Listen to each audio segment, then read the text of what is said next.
Selamat siang Ibu dan teman-teman. Terima kasih atas waktu dan kesempatan yang telah diberikan kepada kami. Saya atas nama Desi Milana Pululede dan teman saya Afinita Hoar. Di sini kami berdua akan memaparkan materi tentang gaya belajar. Baik, di sini ada pengertian gaya belajar. Gaya belajar didefinisikan sebagai cara manusia mulai berkonsentrasi, menyerap, memproses, dan menampung informasi yang baru dan sulit. Lebih lanjut dari Erik Jensen, dia mendefinisikan gaya belajar sebagai satu cara yang disukai untuk memikirkan, mengolah, dan memahami informasi. Akar krisis pendidikan karena persoalan pembelajaran yang kurang efektif. Salah satu unsur penting di dalamnya adalah gaya mengajar guru yang tidak cocok dengan gaya belajar siswa. Di slide berikutnya di sini ada macam-macam gaya belajar. Yaitu yang pertama ada gaya belajar visual.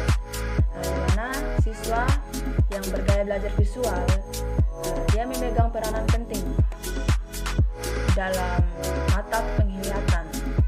Mereka cenderung belajar melalui apa yang mereka lihat. Siswa mempunyai gaya belajar visual harus melihat bahasa tubuh dan ekspresi wajah gurunya untuk mengerti materi pelajaran. Terus yang kedua di sini ada gaya belajar auditorial. Di sini siswa yang bertipe auditori mengandalkan kesuksesan belajarnya melalui telinga atau kata lain dari alat pendengarannya. Siswa di sini juga mempunyai gaya belajar auditori, dapat belajar lebih cepat dengan menggunakan diskusi verbal dan mendengarkan apa yang guru katakan. Di sini juga mereka dapat mencerna dengan baik informasi yang disampaikan melalui tone suara, pitch atau tinggi rendahnya, kecepatan berbicara, dan hal-hal auditori lainnya. Informasi tertulis terkadang sulit diterima oleh siswa bergaya belajar auditori. Terus yang ketiga ada gaya belajar kinestetik. Di sini siswa yang mempunyai gaya belajar kinestetik belajar melalui bergerak, menyentuh, dan melakukan. Siswa seperti ini tidak tahan untuk duduk berlama-lama, mendengarkan pelajaran, dan merasa bisa belajar lebih baik jika prosesinya disertai kegiatan fisik. Kelebihannya, mereka memiliki kemampuan mengkoordinasikan sebuah tim di samping kemampuan mengendalikan gerak tubuh. Slide berikutnya akan dibacakan oleh teman Afinita Hoar. Baik, yang berikut itu tentang manfaat memahami gaya belajar. Jadi, manfaat memahami gaya belajar itu ada 6. Yang pertama itu memaksimalkan potensi belajar. Dan yang kedua itu memahami cara belajar terbaik yang bisa didapatkan nilai lebih baik pada ujian dan tes. Dan yang ketiga mengurangi frustasi dan tingkat stres. Yang keempat unggul dalam kompetisi atau persaingan. Yang kelima mengelola tim dengan cara yang lebih efektif. Dan yang keenam mempelajari bagaimana cara membedakan presentasi dengan efektif. Jadi perlu diingat bahwa tidak ada cara yang benar atau salah dalam belajar. Setiap orang adalah unik dan setiap gaya belajar memberikan keuntungan serta kekurangan masing-masing. Jadi memahami gaya belajar Anda sendiri dapat membantu Anda untuk belajar serta bekerja secara lebih efisien dan efektif. Lalu yang berikut itu tentang cara mengetahui gaya belajar siswa. Cara pertama itu dengan menggunakan observasi secara mendetail terhadap setiap siswa melalui penggunaan berbagai metode belajar mengajar di kelas. Jadi gunakanlah metode ceramah ini secara umum. Catatlah siswa-siswa yang mendengarkan dengan tekun hingga akhir. Dan perhatikan siswa-siswa yang kuat bertahan berapa lama dalam mendengar. Lalu yang berikut itu cara kedua, yaitu dengan memberikan tugas kepada siswa untuk melakukan pekerjaan yang membutuhkan proses penyatuan bagian-bagian yang terpisah.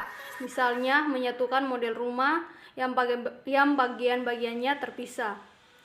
Lalu cara yang ketiga itu cara yang lebih komprehensif, yaitu dengan melakukan survei atau tes gaya belajar. Namun demikian, alat survei atau tes ini biasanya mengikat pada salah satu konsultan atau psikolog tertentu, sehingga jika kita ingin melakukan tes tersebut harus membayar dengan sejumlah biaya tertentu yang terkadang dirasa cukup mahal. Lalu yang berikut kita membahas tentang pentingnya gaya belajar dalam penerapan di kelas. Jadi berbagai penelitian telah dilakukan untuk membuktikan bahwa ternyata memiliki cara belajar dan berpikir yang berbeda-beda. Jadi pentingnya penerapan gaya belajar di kelas agar lebih bisa merasa lebih efektif dalam belajar dan lebih baik dengan menggunakan lebih banyak mendengarkan.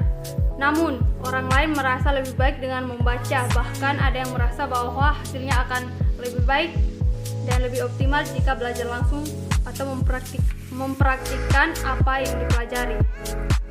Baik, saya akan menyimpulkan hasil dari materi kami pada siang hari ini, bahwa gaya belajar ini didefinisikan sebagai cara manusia mulai berkonsentrasi, menyerap, memproses, dan menampung informasi yang baru dan sulit. Macam-macam gaya belajar, yaitu gaya belajar visual, gaya belajar auditorial.